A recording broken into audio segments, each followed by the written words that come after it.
Shalom anak-anak yang dikasihi Tuhan, selamat pagi. Perkenalkan, nama Ibu adalah Happy Octaviani Waruwo. Hari ini Ibu akan menjadi guru pengganti atau guru tamu di kelas 5 untuk pelajaran ke-6. Langsung saja, sebelum kita memulai pembelajaran hari ini, kita mau berdoa dulu. Semuanya lipat tangannya, tutup matanya. Bapa di dalam kerajaan surga, kami bersyukur untuk kasih setia Tuhan di dalam kehidupan kami. Kami mau belajar kembali Tuhan tentang keberadaan Tuhan di dalam kehidupan kami. Kami mau Allah Roh Kudus memberikan kami hikmat, kepintaran, pengertian untuk bisa memahami apa yang menjadi kehendak Tuhan, untuk bisa membawa kami lebih mengasihi Tuhan lagi. Terima kasih Tuhan Yesus, berfirman-Lah di hati setiap peserta didik yang ada, sehingga membawa peserta didik yang ada untuk lebih mengenal dan mengasihi Engkau. Dalam nama Yesus kami bersyukur, haleluya, amin. Nah, adik-adik yang dikasihi Tuhan, hari ini kita mau belajar tentang pengorbanan Yesus di materi pembelajaran ke-6. Semuanya udah buka bukunya? Pembelajaran ke-6 tentang pengorbanan Yesus Kristus. Nah, kita dulu harus mengerti apa itu tentang pengorbanan. Pengorbanan dapat diartikan sebagai suatu pemberian, suatu hal yang dilakukan seseorang kepada orang lain. Entah itu menolong, entah itu mungkin dia harus menderita untuk orang lain, untuk kebahagiaan orang lain mungkin. Dan pemberian itu dan penderitaan itu dilakukan kepada orang lain tanpa meminta sesuatu, tanpa ada imbalan, tanpa harus memiliki keuntungan, tetapi pemberian itu dilakukan dengan kerelaan, dengan hati yang tulus. Nah, pernahkah adik-adik melakukan pengorbanan kepada orang lain? Entah itu kepada keluarga, mama, papa, atau juga mungkin kepada teman-teman di sekolah. Nah, semuanya dijawab masing-masing dalam hati. Hari ini kita juga mau berbicara tentang pengorbanan yang luar biasa yang dilakukan oleh Tuhan Yesus. Pengorbanan yang dilakukan oleh Tuhan Yesus yaitu melalui penebusan yang dilakukan di atas kayu salib. Kenapa Tuhan Yesus harus berkorban untuk kita semua? Kenapa Tuhan Yesus harus berkorban di atas kayu salib? Nah, kita lihat pada cerita tentang Adam dan Hawa. Adam dan Hawa diciptakan Tuhan dan ditempatkan di sebuah taman yang sangat indah. Ada yang masih ingat nama tamannya apa? Ya, nama tamannya adalah Taman Eden. Manusia ditetapkan Tuhan tinggal di sebuah taman, yaitu Taman Eden, seperti yang kakak jelaskan. Yaitu Tuhan menempatkan manusia di dalam Taman Eden. Ketika manusia berada di Taman Eden, ternyata manusia tidak taat, tidak setia kepada Tuhan. Mereka lebih mendengarkan perkataan iblis yang menyerupai ular saat itu dibandingkan dengan firman yang disampaikan Tuhan. Karena ketidaktaatan manusia, akhirnya manusia diusir dan keluar dari Taman Eden. Mereka jatuh ke dalam dosa. Sejak manusia jatuh ke dalam dosa pada zaman Adam dan Hawa, hati manusia cenderung melakukan kejahatan. Upah dosa adalah maut. Maut itu kematian yang kekal, kesengsaraan, penderitaan akan dialami oleh manusia ketika mereka jatuh ke dalam dosa. Karena Allah begitu mengasihi manusia, jadi Allah mengutus Tuhan Yesus Kristus untuk menyelamatkan manusia. Allah mengutus Tuhan Yesus untuk membebaskan manusia dari dosa, dari kematian yang kekal, dari kutuk.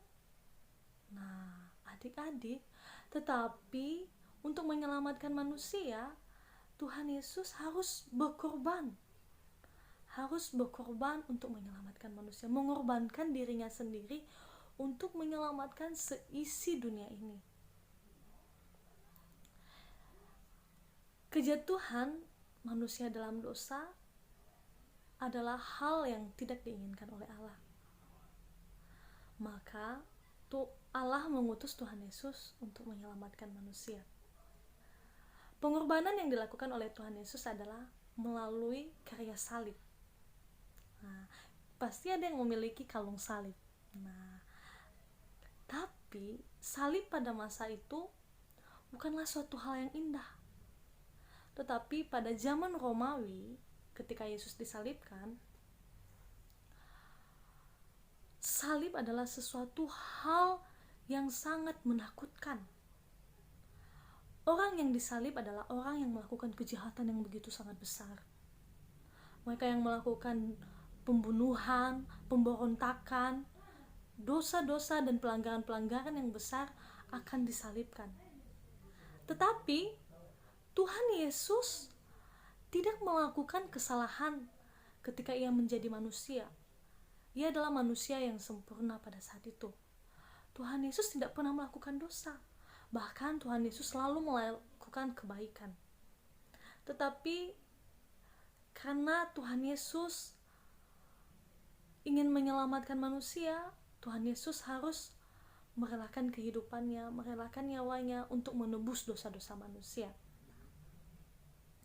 Hukuman mati yang diberlakukan oleh pemerintahan Roma adalah dengan cara diikat dan dipaku di atas kayu salib. Adik-adik bisa bayangkan bagaimana penderitaan yang dialami oleh Tuhan Yesus ketika ia berada di atas kayu salib. Ada angin yang mungkin menerpa salibnya, panas pada saat itu, berdiri di atas tiang yang sangat tinggi.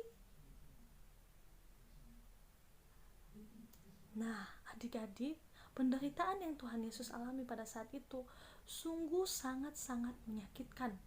Bahkan proses penyaliban itu tidak langsung disalibkan, tetapi Tuhan Yesus diperhadapkan dan dibawa kepada para imam-imam dulu untuk diputuskan hukumannya. Ketika ia sudah diputuskan hukumannya, salib yang dimana Tuhan Yesus akan disalibkan itu harus dipikul oleh Tuhan Yesus sendiri. Kayu salib itu bukan kayu yang licin, tetapi kayu salib yang dipikul oleh Tuhan Yesus adalah kayu salib yang kasar. Kalau dipikul oleh Tuhan Yesus, mungkin punggung Tuhan Yesus tergores oleh kayu-kayu itu.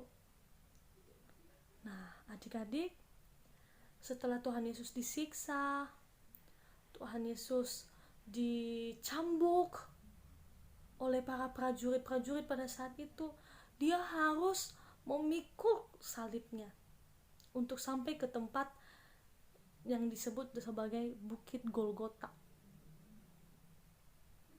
tempat Tuhan Yesus akan disalibkan. Di tengah perjalanan menuju Bukit Golgota, Tuhan Yesus terjatuh dan tidak kuat lagi untuk membawa salibnya. Tetapi ada seorang pemuda yang bernama Simon dari Kirene. Pada saat itu melihat proses penyaliban Tuhan Yesus. Akhirnya prajurit itu memaksa Simon Kirene. Katanya, "Hei, sini kamu, bantu dia untuk memikul salibnya." Mau tidak mau, Simon Kirene pada saat itu karena dipaksa oleh tentara, dia mau membantu Tuhan Yesus untuk memikul salibnya sampai di atas Bukit Golgota.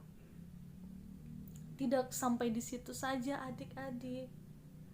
Ketika Yesus sudah sampai di Bukit Golgota, adik-adik tahu nggak apa yang terjadi?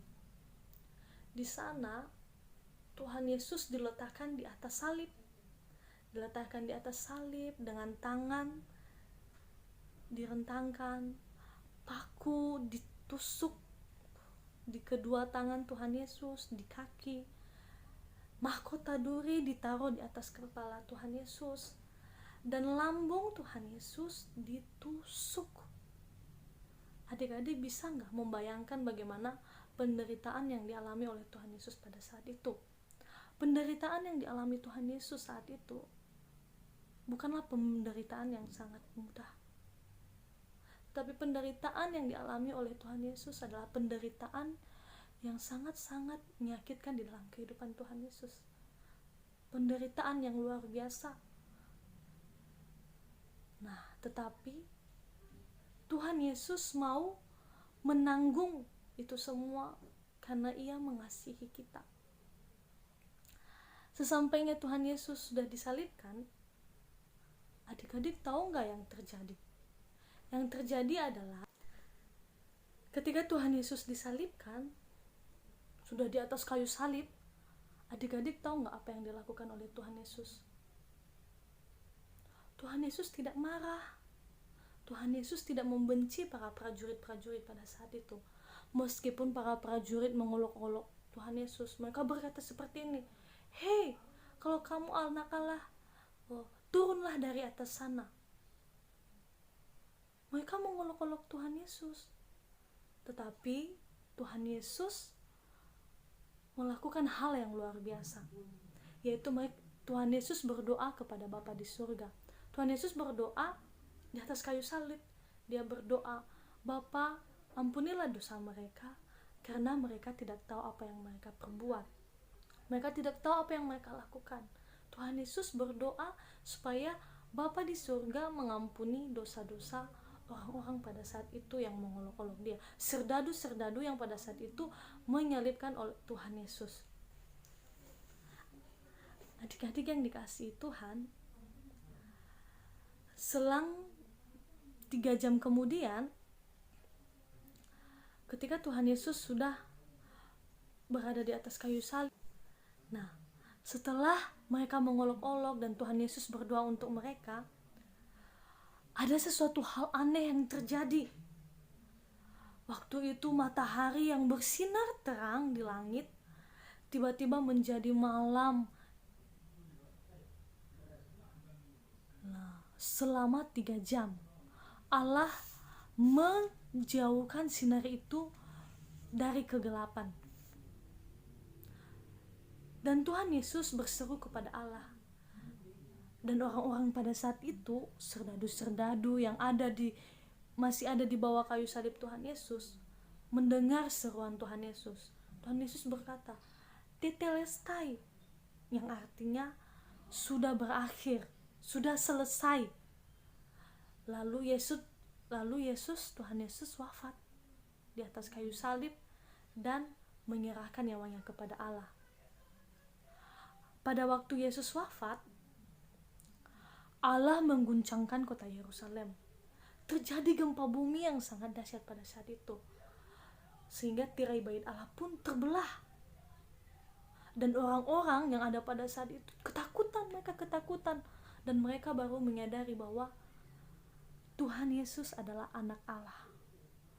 Nah, adik-adik, pengorbanan Tuhan Yesus di atas kayu salib telah selesai, dan Ia telah menebus dosa-dosa kita. Mengapa Tuhan Yesus mengorbankan dirinya di atas kayu salib? Karena satu-satunya cara agar dosa manusia dapat ditebus adalah dengan mengorbankan dirinya di atas kayu salib. Satu-satunya cara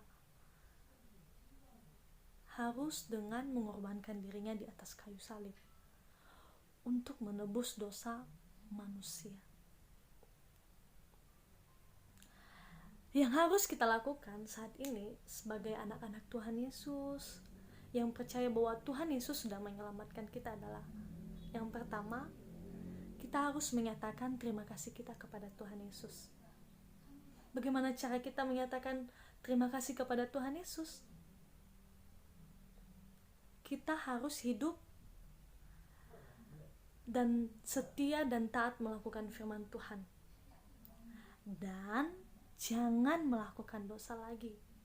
Kalaupun adik-adik sudah terlanjur melakukan dosa, minta ampun kepada Tuhan Yesus. Jangan melakukan dosa lagi. Yang kedua adalah Tuhan Yesus sudah berkorban bagi kita.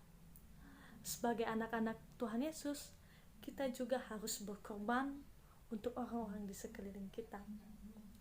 Contohnya, yang pertama, membantu mama papa di rumah tanpa meminta imbalan.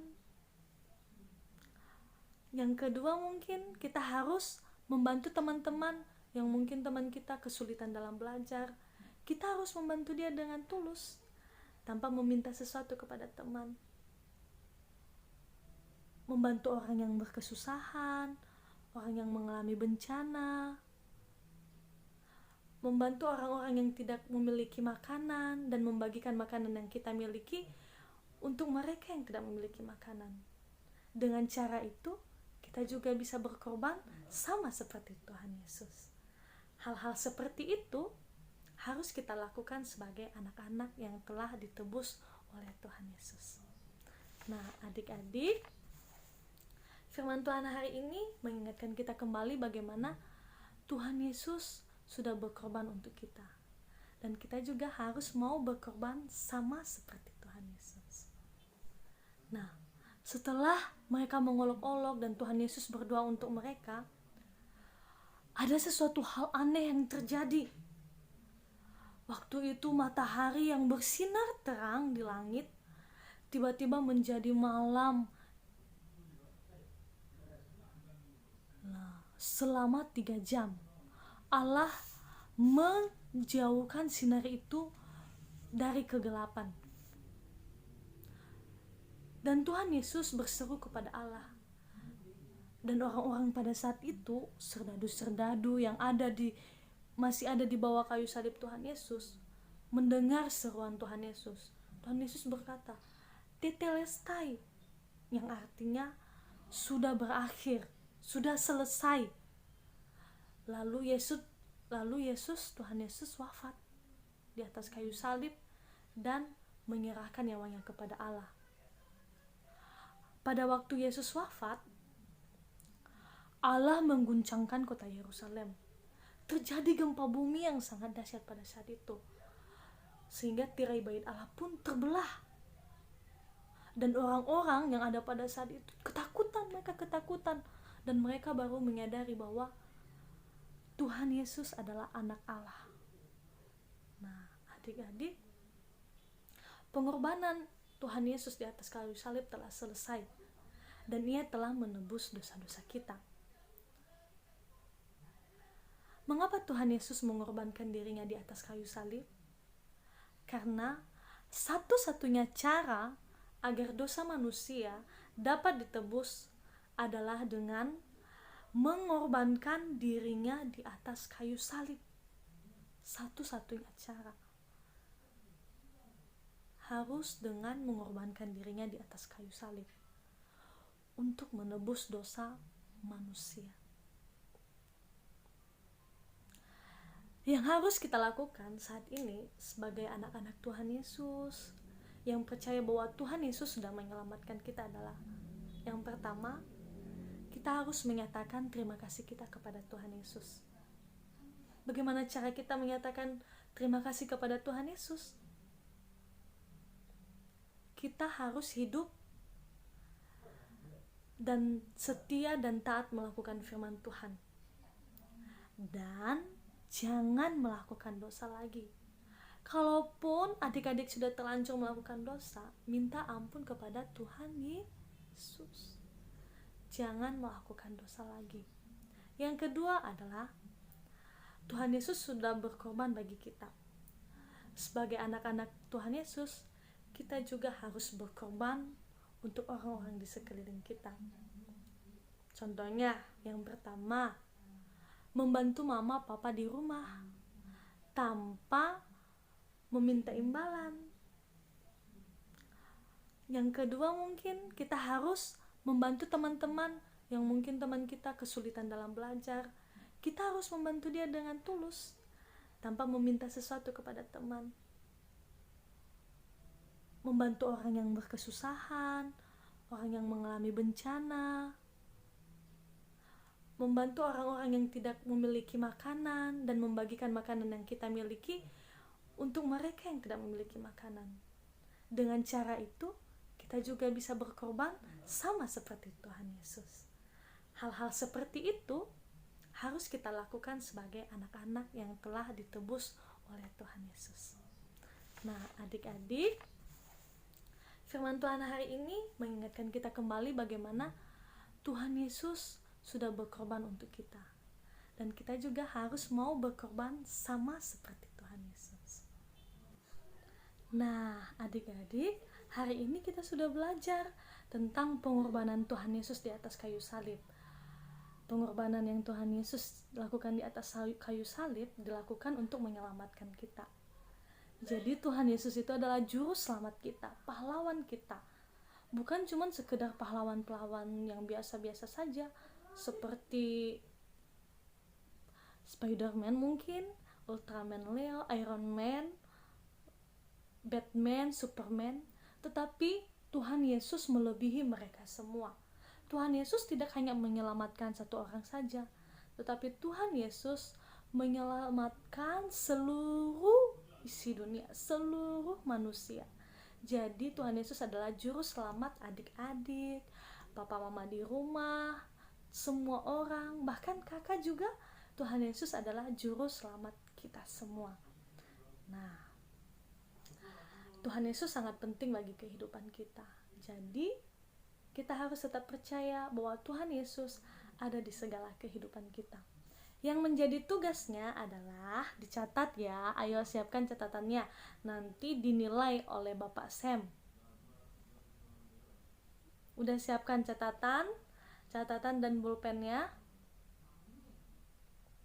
Oke, kalau sudah siap, tugas yang pertama yaitu dari pelajaran yang sudah disampaikan, menurutmu siapa Tuhan Yesus itu? Sekali lagi kakak ulangi ya. Dari pelajaran yang sudah disampaikan, menurutmu siapa Tuhan Yesus itu? Yang kedua, kapan pertama kali kamu mengenal Tuhan Yesus? Diulangi lagi. Kapan pertama kali kamu mengenal Tuhan Yesus? Oke. Pertanyaan yang ketiga. Mengapa Yesus Kristus penting untuk hidupmu? Diulangi lagi, mengapa Yesus Kristus penting untuk hidupmu? Oke, tugasnya ada 3. Tapi nanti di akhir pembelajaran ini jangan di offin dulu ya, jangan dimatiin dulu. Kakak ada sebuah cuplikan video. Jadi videonya dilihat ya. Jadi pelajaran hari ini sudah selesai. Kita mau lipat tangannya, tutup matanya. Kakak mau berdoa untuk adik-adik semua. Tuhan Yesus yang baik, Engkau adalah Tuhan kami, juru selamat kami, yang telah menyelamatkan kami dari dosa, yang telah menyelamatkan kami dari maut, dari kematian yang kekal. Terima kasih Tuhan, Engkau mau berkorban untuk kehidupan kami. Ajar kami juga untuk menjadi anak-anak yang selalu bersyukur, yang selalu berterima kasih, dan melakukan apa yang Tuhan kehendaki dengan taat dan setia, dan melakukan seperti apa yang Tuhan Yesus lakukan, dan melakukan apa yang Tuhan Yesus sudah kerjakan bagi kehidupan kami. Kalau Tuhan Yesus sudah berkorban, dan ajarlah kami juga Tuhan untuk tetap mau berkorban bagi sesama kami yang membutuhkan kehidupan kami, yang membutuhkan pertolongan kami. Terima kasih Tuhan, tetaplah jadi juru selamat kami, dan terimalah kami dan ampunilah setiap kesalahan kami. Kami bersyukur untuk pelajaran hari ini, kiranya dapat bertumbuh dan membawa kami untuk lebih mengenal Tuhan Yesus sebagai juru selamat kami. Dalam nama Yesus kami bersyukur, haleluya.